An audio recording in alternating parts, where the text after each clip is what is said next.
So, looking at life insurance, health insurance here, and for my own family. All right, and I'll share you some more tidbits. What I'm looking for. It's a mess. No other way around that. But just because it's a mess doesn't mean you should be ignorant and just pretend it doesn't exist. So let's start today with the difference between an HMO and a PPO. I think that's a starting point for sure. And the reason I want to start with that is because of my and my wife's experience with both of these in terms of ourselves and some of the people we know as well. And then I'll do other videos on this because this is a process I'm going through. Now I'm 48 years old, I have 4 kids. I left my job in March of 2017, so just got off Cobra 2 months ago. All right, now I have open enrollment for Obamacare. And we're looking at stuff. I know my wife, she works part-time, just decorating Christmas decorations that you hang on your Christmas tree. It's like $10 an hour. I'm doing the YouTube and meeting clients on occasion. So, we got a little bit of money coming in, but certainly not what we were making before. And Cobra is a big deal. And that wasn't cheap. In fact, I'll share with you here next video on how you can find out what your Cobra would be. So now we're on our own. And right now we do have Meta Share. I'm not going to dive into that here today, but the question is, can we qualify for Obamacare credits? That's all we're looking at. So what happens in 2019? Right now, we're covered under MediShare. I'm going to do a podcast with a lady, a doctor in Texas, who's a direct primary care, DPC, which is primary care providers that you pay a monthly fee that doesn't go through insurance, which I'm a huge fan of that. But again, what is the stuff for catastrophic? I don't know. So we're going to dive into that too. So lots of different discussions that I'll share with you as we go forward here. So don't forget to subscribe. So the first thing you got to understand, I just did HMO versus PPO and Medical Mutual from Ohio. So I try to get quote myself a plan just to see if they'd let me at 3004, which is my zip code. They would not because they're only in Ohio. So a couple of things on health insurance or any insurance, actually. If you see the word mutual, that's really what you want to go. That's kind of like the equivalent of a credit union for insurance company. All right. So it's owned by its policyholders. Vanguard would be the equivalent of a mutual company for investments. It's owned by its shareholders, not the shareholders like stock market shareholders, but as investors is actually the right word. USAA is not quite a mutual company, but it is owned by the members. All right, so you want to start with mutual because it is owned by its, in this case, it's insured or the members, or like a credit union, the members. And investors like a place like Vanguard. So this actually, and I looked at a bunch of different things on this, and this is the best one I found. What's the difference between HMO and PPOs? HMO is Health Maintenance Organization. PPO is Preferred Provider Organization. All right, so it's good to have choices when it comes. Let me see if I can't make this bigger. Hold on a second here. I guess that's as big as I can get it. All right, it's good. There we go. It's good to have choices. When it comes to health insurance, you have your choice of several plan types. Typically, you've heard of an HMO and a PPO, Preferred Provider Organization. Generally speaking, the difference between HMO plans includes the size of the plan, the plan network, the size of the plan network, and that's the critical thing, ability to see specialists, plan costs, and coverage for out-of-network services. An HMO gives you access to a certain doctors and hospitals within its network. A network is made up of providers that have agreed to lower their rates for plan members and also meet quality standards. But unlike a PPO, care under an HMO is covered only if you see a provider within that network. There are few opportunities to see a non-network provider. There are also typically more restrictions for coverage than other plans, such as allowing a certain number of visits, tests, or treatments.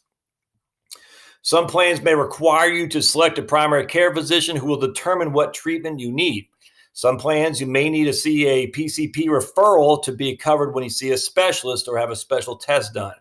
If you opt to see a doctor outside of an HMO network, there is no coverage, meaning you're going to pay the whole doggone thing. Premiums are generally lower for HMO plans, and there's usually no deductible or a smaller one. Some HMO plans, including those offered by Medical Mutual, which is this company, do not require you to see a PCP or have a referral to see a specialist. And that's a pretty big deal, but I don't know about Medical Mutual. You'd have to look at that if you're a resident of Ohio. Might not be a bad idea to do that. PPO plans provide more flexibility when picking a doctor or hospital. They usually feature a network of providers, but there are fewer restrictions on seeing non-network providers. In addition, your PPO insurance will pay if you see a non-network provider. So if you go to a non-network, you're still going to be insured, unlike the HMO where it's all on you. Although they're going to charge you a lower rate, they're going to pay a lower rate. So if you're a PPO and you go see a non-network provider, you still have insurance coverage, but it won't be the same extent as it would be within network, if that makes sense. But you still have coverage, so it won't be all on you. Here are some key features. You can see a doctor or specialist you'd like without having to see a primary care physician first. I'm telling you, that's a big deal. These primary care physicians are booked. Sometimes it's hard to go see somebody to get a referral to go see a specialist, which is what an HMO typically requires. So, I mean, let's just say your primary care physician is booked 4 weeks out, and you're dying today. You're bleeding. In a tourniquet, you can't keep a tourniquet on more than 24 hours. You got to get that tourniquet off, but you got to see a specialist. But you can't just go to knocking on the door of the specialist. You got to go to your primary care physician. Your primary care physician says, "Sorry, Charlie, I'm booked for 4 weeks straight. Come back in a month." You're like, by then I'm going to bleed out. I'm being facetious, but you know what I'm talking about. You can see a doctor or go to a hospital outside your network and may be covered. Your network, your benefits will be better if you stay within the network, of course. And premiums tend to be higher, and it's common for there to be a deductible. So HMOs tend to be more affordable, less premiums, and you usually get less coverage and more restrictions. PPOs are more flexible and provide greater coverage, but come with a higher price tags and most likely a deductible. And you can see the summary of the different options. Access to a network. Yes. So remember the network. If you listen to my podcast or my videos with J.O., when he's talking about Medicare Advantage, remember, those insurance companies are putting together a network of providers, docs, essentially, in sparse rural locations, and he used Alaska. There's just not enough. There's just not enough of a network in which an insurance company can to go and put those networks together for profit. So just can't. And so because of that, there's no Medicare Advantage policies in Alaska. It's all Medigap. And the same thing is here. I mean, if the network is going to be small because the insurance company says, look, I can't organize it very well and profitably, they're just not going to do it, or it'll be a very, very small network to begin with, which is typical of an HMO. HMO networks are quite small, generally speaking. And ability to see a doctor you want without PCP, primary care physician, as a PPO.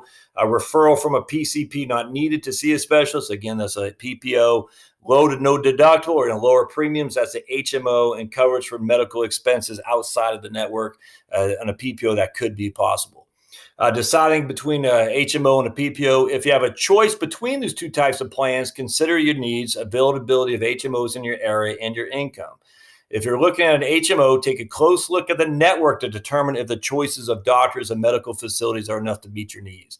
A PPO gives you more freedom, but it costs more. So this is a pretty good article. I'll put a link to the notes, but that's the difference between an HMO and a PPO. So an HMO is based on the network. You're going to have a limited amount of doctors in that network.